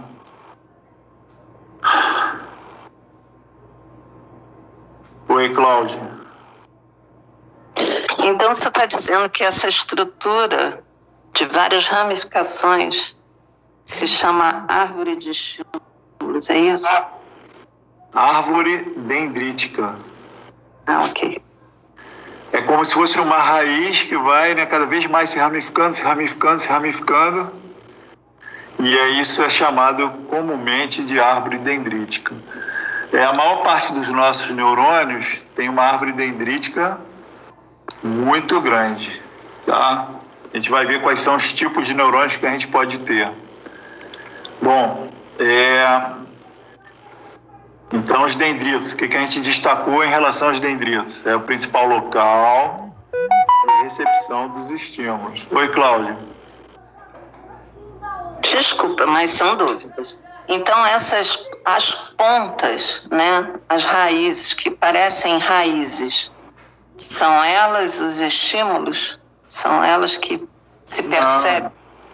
Porque o estímulo vai chegar ali através de um mensageiro químico, né? Okay. Mensageiro químico. No caso de um neurônio, vai ser um neurotransmissor. Ok. Tá? Mas quem vai receber esse estímulo são os dendritos. Vê só que não é o único lugar. Pode chegar também pelo corpo celular e pode chegar também pelo axônio, tá? Mas o mais comum é que chegue pelos dendritos. Ok, eu vi agora. Obrigada. Eu só estou destacando os pontos mais importantes, tá? Estou resumindo bastante aqui. O corpo celular é o principal local do neurônio. Por quê? Se vocês olharem ali no desenho, tem uma bolinha azul, é o local onde fica o núcleo. Aquela bolinha azul ali é o núcleo da célula, o local onde fica o núcleo e a maior parte das organelas celulares. O que são organelas celulares? Aquilo que vocês já estudaram, né? Ribossomo, aparelho de Golgi, lisossomo, né? Lembra que o neurônio é o quê? É uma célula, tem característica diferenciada, né? E por que é o principal local? Não é só porque tem o núcleo, a maior parte das organelas celulares, é porque ali é no corpo celular que comanda e coordena as ações neuronais. Então ali é a parte mais importante do neurônio. A terceira parte, né, é o axônio. Qual é o papel do axônio? O axônio, ele tem a função de conduzir os estímulos em direção das terminações axonais. Então vai conduzir os estímulos em direção das terminações axonais. Vê que aqui no desenho tem uma setinha escrito assim, ó, sentido da propagação. Até lá na pontinha. Aquela pontinhazinha ali, a gente chama de terminação axonal. No desenho está escrito terminal do axônio, tá? Esse axônio ele pode ter em volta dele uma bainha de mielina ou pode não ter, tá? Não são todos os axônios que tem. Essa bainha de mielina vai aumentar a velocidade da propagação. O axônio sempre conduz o estímulo na direção da terminação axonal. Sempre, sempre, sempre. Então, é um condutor de estímulo até a terminação axonal. A terminação axonal faz parte do axônio. Então, os neurônios podem ter 3 partes. Tá? Nem todo neurônio tem dendrito. E aí eu vou mostrar aqui para vocês agora. Então, eu aumentei aquele desenho para mostrar que as terminações axonais são essas pontinhas aqui, tá? E essas pontinhas da terminação axonal é onde tem onde vai acontecer a passagem de estímulos.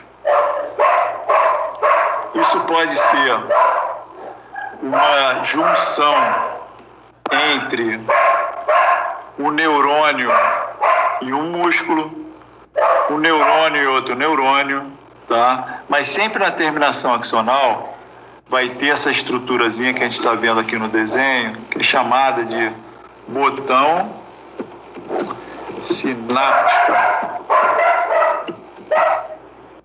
que pode ser chamado também de botão terminal. O desenho que está em rosinha é uma sinapse entre um neurônio e uma fibra muscular. Sim, Matheus, sim. É o corpo celular. Estou escrevendo tudo aqui, tá? Oi, Cláudia. Me perdi, mestre. Me perdi. A junção neuromuscular, porque eu adoro cachorro. Aí vi que você tem cachorro, aí curti mais. Lá na rua, cara. Mas tem também no quintal. Escuta, então vamos lá.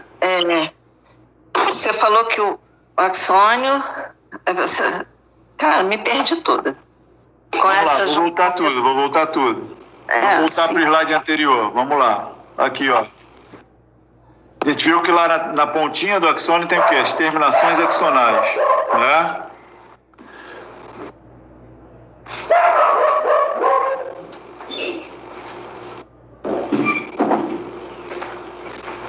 Nessa terminação axonal, a gente tem o quê? Os botões terminais.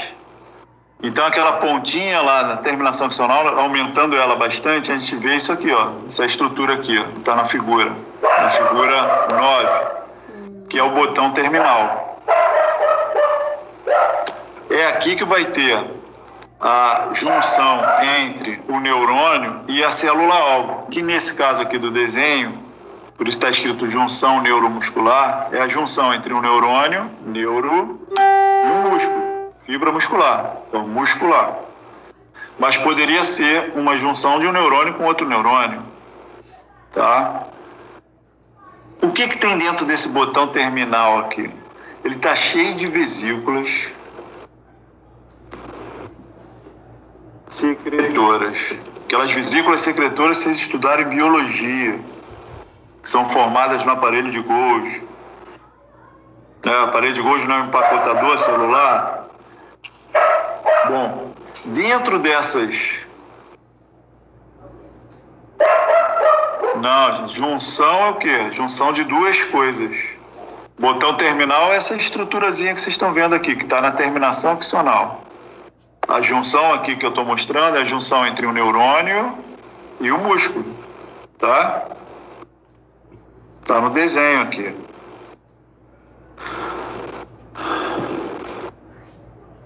Ok? Junção entre duas coisas. No desenho aqui, ó, no desenho rosinha, é entre um neurônio e um músculo. Botão terminal é a mesma coisa que botão axonal. Cara, esse termo botão axonal não é muito usado não, tá, Júlia? Não é muito usado.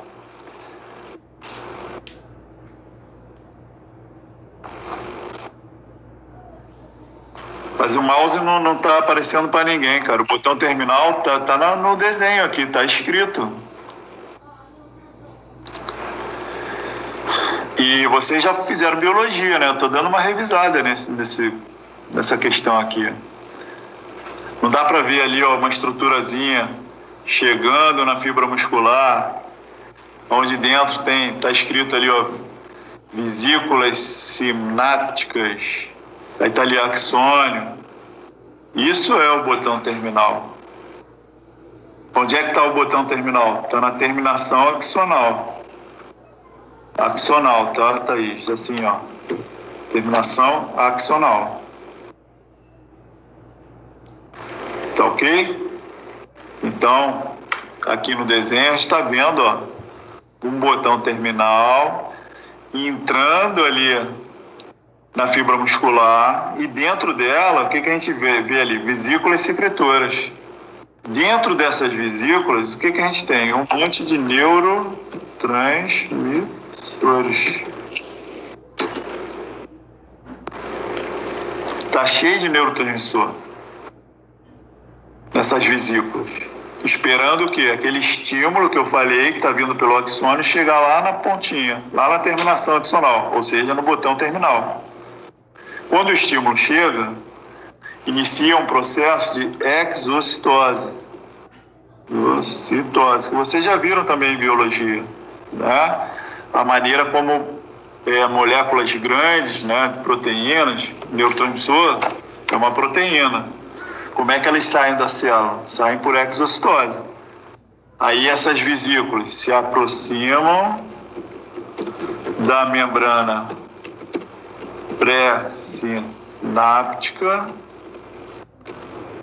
se fundem e rompem. Esse é o processo de exocitose. Lembra lá de biologia, vocês estiveram logo no primeiro período.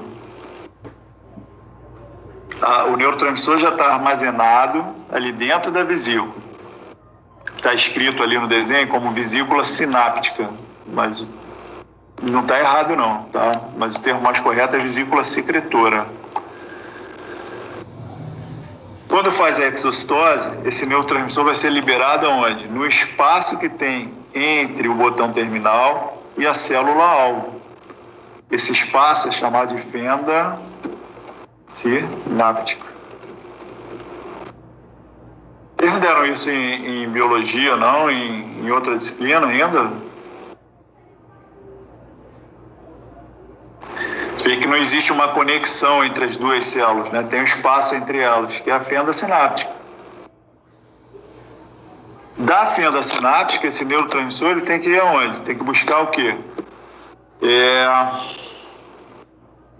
Tem que buscar os seus receptores que estão onde? Os receptores estão na membrana pós-sináptica. Membrana pós-sináptica está onde? Está na célula-alvo já.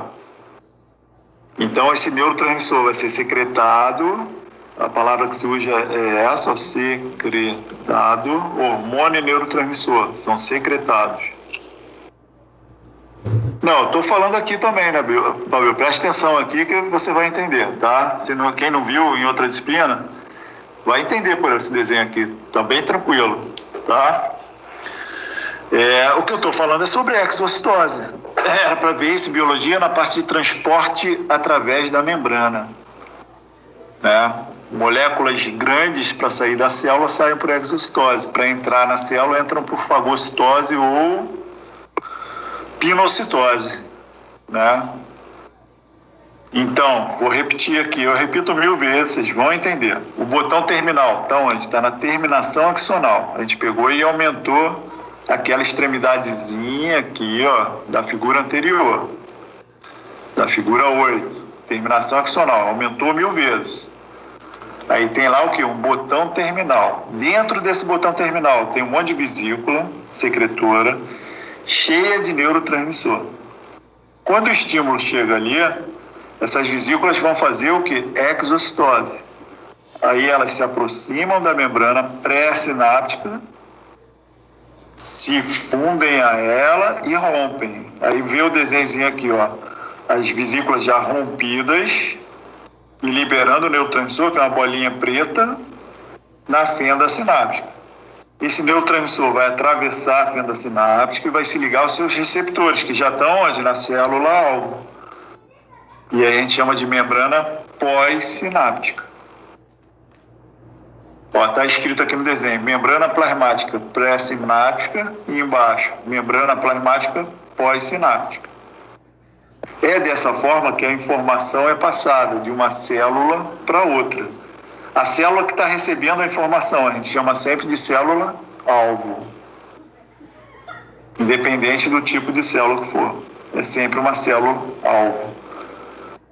No desenho em laranja, está passando a informação de um neurônio para outro neurônio.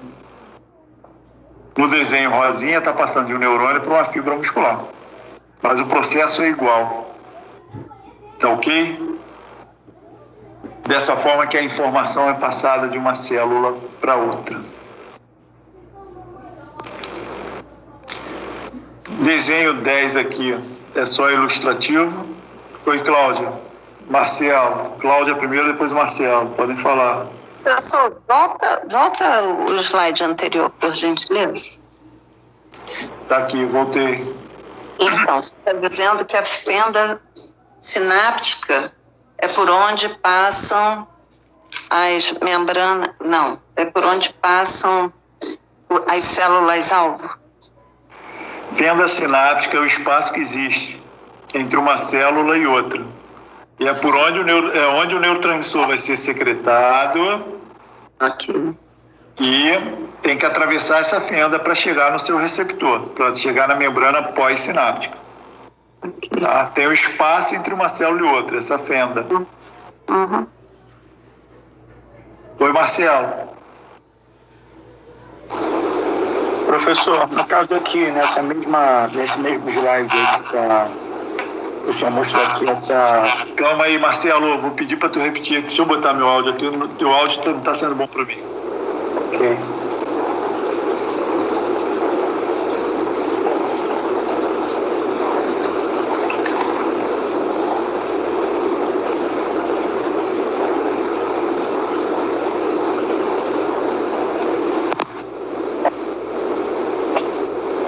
Estou te ouvindo, por favor.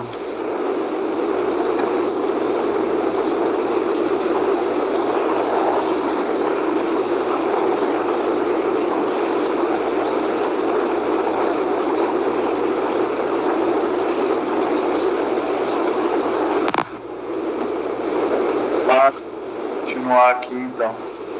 Então só mostrei aqui uma parte da estrutura lá da terminação axonal, como ele vai ter as sinapses. Né? Esse desenho aqui é só ilustrativo. Professor? Oi, Marcelo, calma aí, vou botar o fone de novo. Fala aí.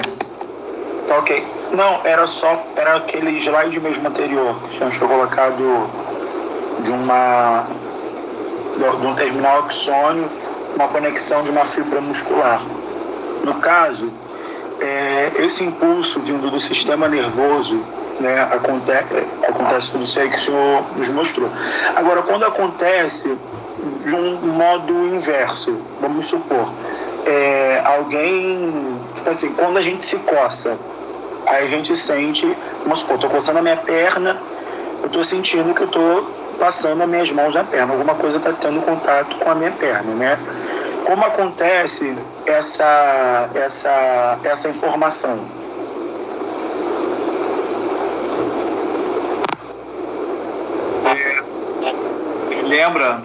Lembra, Marcelo, daquele slide lá da divisão funcional do sistema nervoso? Certo. Vai ter um receptor que vai captar um estímulo, vai enviar a informação para o sistema nervoso central, que vai analisar e vai mandar uma resposta. Essa resposta vai ser a ação motora lá da tua mão coçando. Tá? Obrigado. Capta o estímulo é o receptor. Tá? O que a gente está vendo aqui é como o neurônio passa o estímulo para uma célula-alvo, através de seus neurotransmissores. E aí, fica até por esse desenho aqui, fácil de entender por que o neurotransmissor é tão rápido para chegar na célula-alvo, porque ele só tem que atravessar esse espacinho mínimo aqui, que é chamado de fenda sináptica. Tá ok? A informação, olha só a Carla aqui, ó. A informação passada de uma célula para outra se chama sinapse. Tá?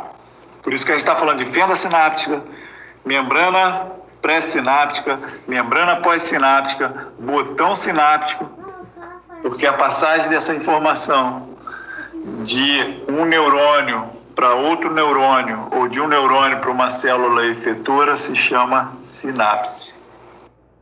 Sempre a informação está saindo de quem? De um neurônio. Sempre é de um neurônio que sai a informação. Tá? Pode chegar em outro neurônio e pode chegar numa célula efetora. A gente já viu.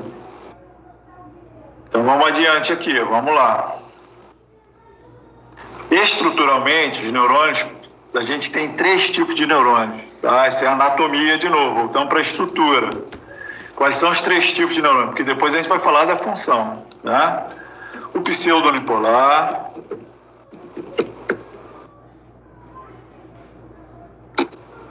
característica do pseudo-unipolar, ele não tem dendritos. Não tem dendritos. Então ele tem um corpo celular e um axônio. Só que o axônio do pseudo-unipolar, o axônio se subdivide em 2 ramos. Um em direção do sistema nervoso central e outro em direção da periferia. Então esse neurônio especificamente não tem dendrito, só tem cor celular e axônio. Todos os neurônios pseudo-unipolares são sempre aferentes, sempre vão estar conduzindo a informação em direção ao sistema nervoso central. O segundo tipo de neurônio que a gente tem é o bipolar. O que caracteriza o bipolar? Tem um corpo celular, um axônio, um dendrito.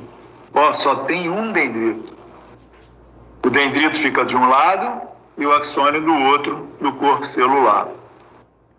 A gente encontra bastante esse tipo de neurônio bipolar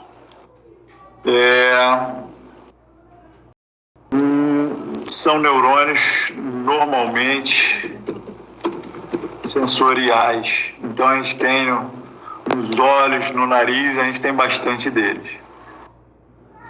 Finalmente, a gente tem um terceiro tipo de neurônio, que é o que a gente tem muito mais quantidade, que é o multipolar. O que é o caracteriza o multipolar? Muitos dendritos, tá? O ser humano tem mais, é multipolar. Tá? Tem muitos dendritos, um corpo celular e um axônio. Vê que todos os neurônios têm corpo celular, todos eles têm um axônio. Agora, o multipolar tem muitos dendritos, como eu já falei, pode ter milhares, né? Chegando a ter 400 mil dendritos, que a gente falou, né? Uma grande, gigantesca árvore dendrítica.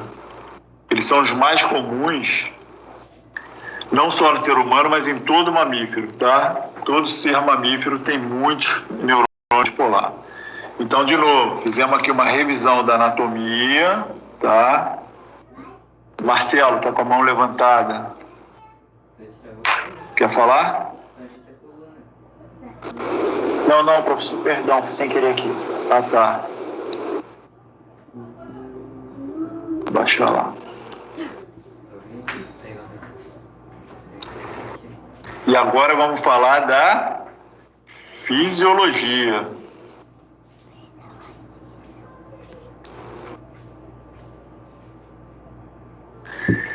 Funcionalmente, como é que a gente classifica os neurônios? Em 3 tipos.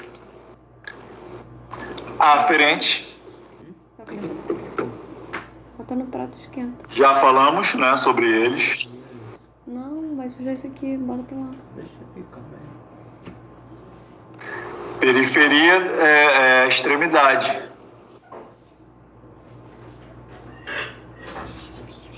Quanto mais afastado do sistema nervoso central, mais periférico tá, né? Que a gente começou a aula falando sobre isso. Central é o quê? Que está dentro da caixa óssea. Periferia é quanto mais afastado do sistema nervoso central for. Tá ok, Larissa?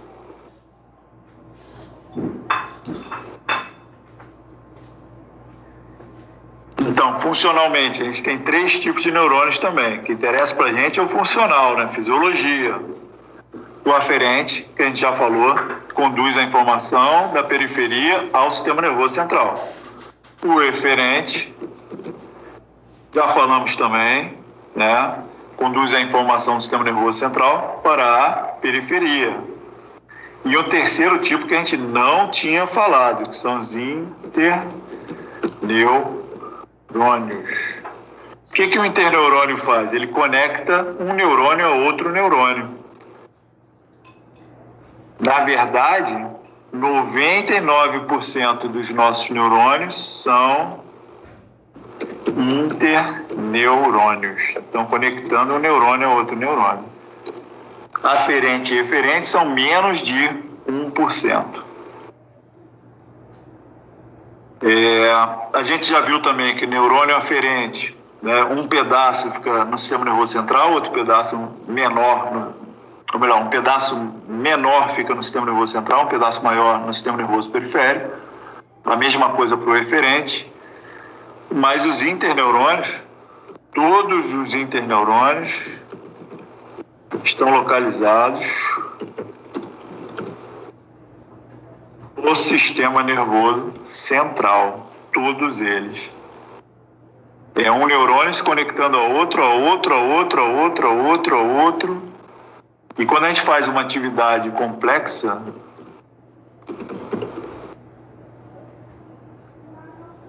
por exemplo, linguagem, uma atividade complexa, a gente envolve milhões de interneurônios. É um conectando com o outro, fazendo sinapse com o outro, passando informação para o outro. Então, só, não falei milhares não, tá? Milhões de neurônios envolvidos aí. Memória é uma atividade complexa também, envolve milhões de neurônios. Milhões. Ou seja, estudar é uma atividade, estudar de verdade, né? É uma atividade que envolve milhões de neurônios, um conectando com o outro. Isso é uma atividade bem complexa. Quando a gente pensa numa atividade bem simples, quais são as atividades mais simples que existem? São os reflexos. Os reflexos envolvem 2 neurônios, 3 neurônios, são muito rápidos, né? Porque eles são para proteger o nosso corpo.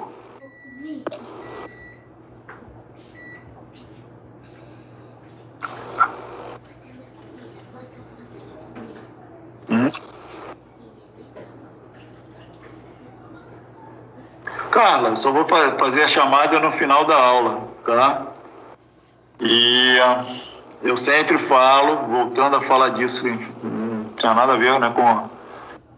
Eu faço uma lista de presença no início, no horário, para ver quem chega na hora, e a chamada no final, que vocês vão responder, vai ficar registrado aí. Bom, então já falamos dos neurônios, caracterizamos os neurônios, agora vamos caracterizar as neuróglias, as células da glia.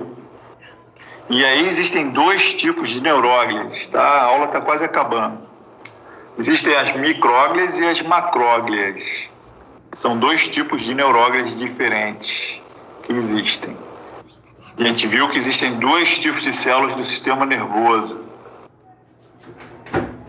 Neurônios, já falamos, e neuróglias estamos começando a falar aqui. A gente sabe pouquíssimo sobre neurônio, sabe menos ainda sobre neuróglia, mas eu vou destacar aqui alguns pontos mais importantes. Primeiramente, então, as micróglias. O que são as micróglias? Elas fazem parte do sistema imunológico, do sistema nervoso central.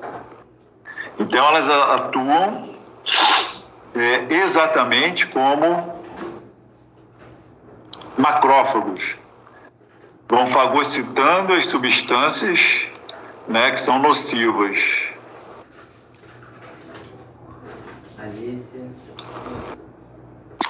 E sempre que ocorre uma lesão, uma infecção ou uma doença degenerativa, aumenta a quantidade de micróglia no sistema nervoso central.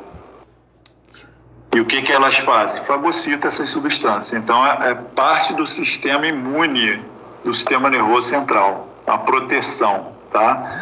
Tem livro que não fala em micróglias, mas elas são bastante importantes. Dentre as macróglias, a gente tem 4 tipos. Primeiro tipo, astrócitos. E aí vamos destacar aqui 4 pontos só, tá? Nutrição. O que quer dizer isso? Os astrócitos, eles armazenam glicose. Tá, mas armazenam glicose para quê? Para os neurônios. Olha o desenhozinho aqui, ó. Tu vê que os astrócitos estão em amarelinho, eles têm conexão com os neurônios. E os neurônios são glicose dependentes, eles precisam de glicose o tempo todo. Então, quando eles estão precisando de glicose, são os astrócitos que vão fornecer. Tá? Então, primeiro ponto. Segundo ponto, que a gente está destacando aqui, a remoção de íons e neurotransmissores, ali no sistema nervoso central, tá? Astrócitos atuam no sistema nervoso central. As micróglias também, no sistema nervoso central. Então, todos os íons estão em excesso e neurotransmissores estão em excesso, eles vão e removem. Né? Então, ali no líquido extracelular, que foram secretados, não foram utilizados, eles vão e removem. Terceiro ponto, eles formam uma barreira hematoencefálica. Ó, hemato é sangue, encefálico, encéfalo. O que é isso? Eles se envolvem os capilares encefálicos. Então, eles envolvem capilares encefálicos. Formando uma barreira, impedindo que toxinas saiam de dentro dos capilares e atinjam o sistema nervoso central. Então faz uma proteção ali, eles formam uma barreira, impedindo que as toxinas saiam de dentro dos capilares e atinjam alguma área do sistema nervoso central. Essa barreira é muito importante, né? Não é qualquer substância que atravessa essa barreira, né? É a proteção do sistema nervoso central. E, finalmente, eu destaco aqui como 4º ponto que eles liberam fatores de crescimento neuronais, ou seja, eles estimulam o crescimento dos neurônios. Isso também é muito importante, tá? Então, 4 funções que a gente destacou aqui, mas eles têm mais funções importantes. Então, o primeiro tipo de macróglia, que a gente falou, são os astrócitos. Segundo tipo de macróglia são as células de Schwann. As células de Schwann, elas não ficam no sistema nervoso central, elas ficam no sistema nervoso periférico. E o que elas fazem? Produzem a mielina. Mielina é uma camada de gordura que envolve os axônios e dão mais velocidade na transmissão nervosa. Só que essa mielina que é produzida nas células de Schwann envolve os axônios apenas do sistema nervoso periférico, tá?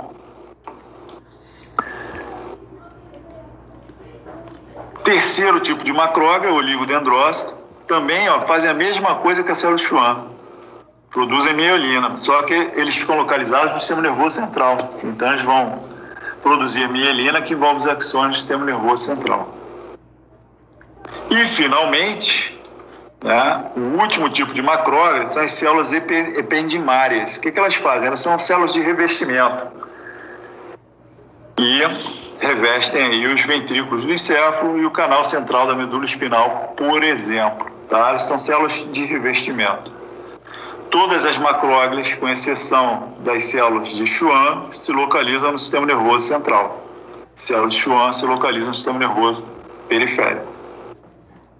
Bom, assim, a gente acaba a primeira aula de fisiologia humana, tá? E vocês têm como tarefa passar limpo as anotações e estudar, usar o material disponível.